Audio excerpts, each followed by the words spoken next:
Hi everyone and welcome to And So On. My name is Lisa and today I have a refashion. So I was out this morning with my husband and I came across this shop in Sitges that I've seen before, but because I don't really buy ready to wear clothes, I don't often go in and browse. And this one was having a sale and it's a Danish company called East, which I'd never heard of, but I've looked them up online. They look pretty interesting. And they were having a big sale in that at the front of outside the shop there was a rack of things for 10 euros, 5 euros, and 2 euros. So I immediately called the girls at home and said, come on out and have a look and see if there's anything that you want or things that we can refashion or whatever. So I picked up this little dress for 5 euros and I'll put in a couple pictures. This clearly is not my style and it is, I mean, I actually think it probably fits me. But I'm not really into that kind of really oversized style. I do really like the pattern though. It's also, I'm sure, polyester, which I also don't wear very often and certainly wouldn't buy as fabric, something like this. But I don't know, there's something about the pattern that I just thought was super cute and I thought for 5 euros I'll pick it up. So my plan, I think, is to do an Ogden Cami dress hack. Now this is a hack that you can do really with any cami pattern that fits you. You can also use a cami you already have. I think I'm gonna use the Ogden Cami though, just because I have it and I can print it out and it's really simple. And then I've been looking at some of the Ogden Cami hacks that are on Instagram, and I'll put in a couple here with the hashtags or the handles of the people, so you can go and look at them if you'd like. And I actually think I'm gonna do one with a gathered skirt. I just think that will be, because this is polyester, I want it to be very flowy and not really against my skin very much. So yeah, so I'm gonna print off that Ogden Cami, I think, and have a go. So first I fold the dress in half, inside out, edges together, and I'm just cutting off the skirt just below where the armholes are. Now, to be totally honest, I probably should have given myself an extra inch here, so maybe give yourself a little bit of extra room. And then I put the skirt aside, and now I have this top portion. So it's got the bodice, the sleeves, and the neckline. First order of business is to remove the sleeves and cut them open, because I'm going to use those for the bodice facing pieces. So I just use scissors to first cut open the sleeve and then cut around the sleeve cap. Now be careful, you can see my little finger there poking out of the top. On the second sleeve, after I'd stopped recording, I managed to literally cut my finger open and notch my finger with the scissors at the top. So you'll see a band-aid coming up. So just be careful, but go around and cut that off completely so that both sleeves are free. The nice thing about this is because the sleeve is hemmed, then my inner lining of my cami is also already hemmed. See, there's my band-aid. Okay, so I've just used this sleeve piece folded in half, and I'm cutting the front and back bodice facings. I've given myself a little space at the bottom because I intend to wear this without a bra, and so I'd like the facing to go as low as possible. So I just sort of fit it as well as I could, and I did that on both sides. Now I have the bodice portion, the center bodice portion, which luckily does have that neck piece. I would have been in trouble if I hadn't had that neck piece, so do make sure you measure.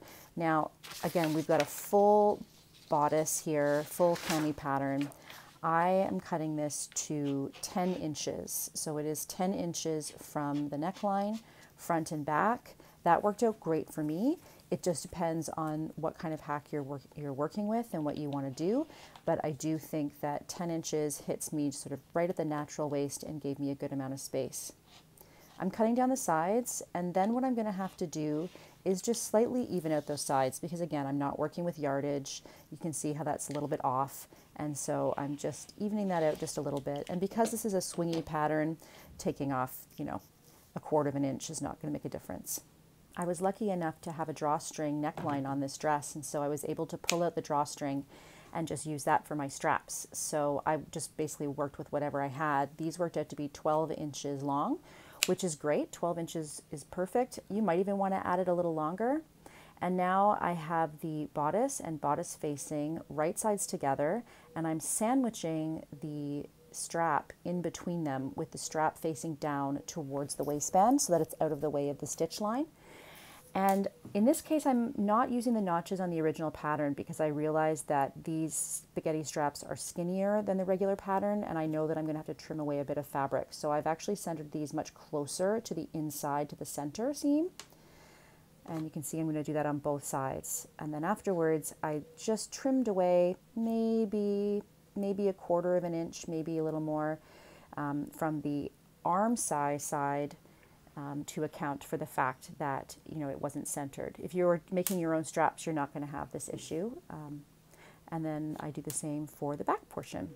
I'm going to link you up below to the blog post by C. Katie Sews where she does this construction so you can see exactly what happens.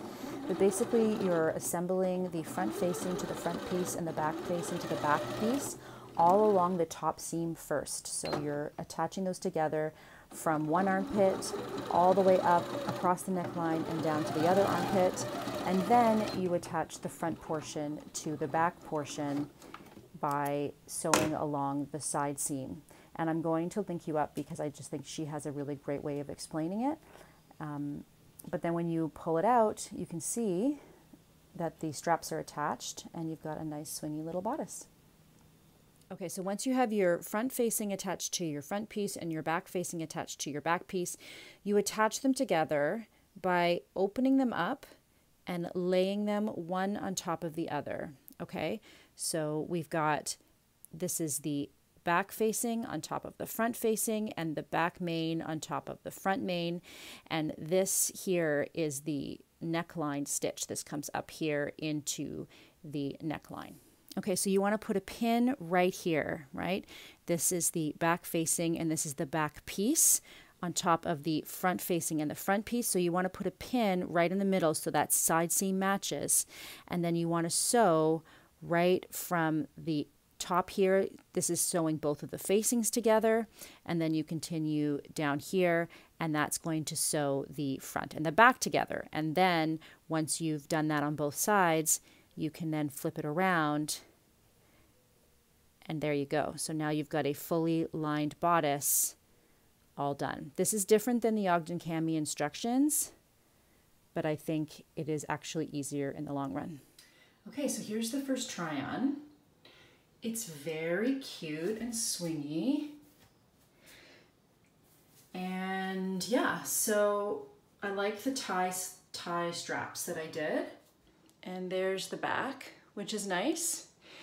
It's long enough, which is great because I was a little nervous that it wasn't going to be long enough for me to attach the skirt to. So now I'll try it with the skirt.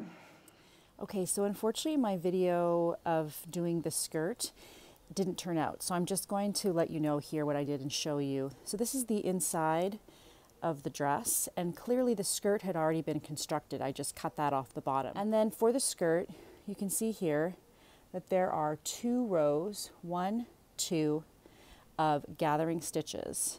And those gathering stitches I did, even though the dress is attached to both sides, I did 2 sets on the front and 2 sets on the back to make it easier to gather evenly. And then I pinned the side seam of the bodice to the side seam of the skirt and gathered the skirt in between to fit. It's actually not hugely gathered. It's really just maybe 15% gathered, like 15% smaller than it was. And then I pinned it in the middle, probably at about, and then maybe 3 times between the side seam and the middle, and then the middle and the other side seam. So probably about 6 pins total. And then I sewed it at a 1 centimeter seam allowance, just because that's my preferred seam allowance. And then I just used a zigzag to finish off the edge. You could use this seam allowance here to make a casing and put in some elastic if you wanted. I didn't really find that necessary. So that was it. That was the only thing that I needed to do to finish off this dress.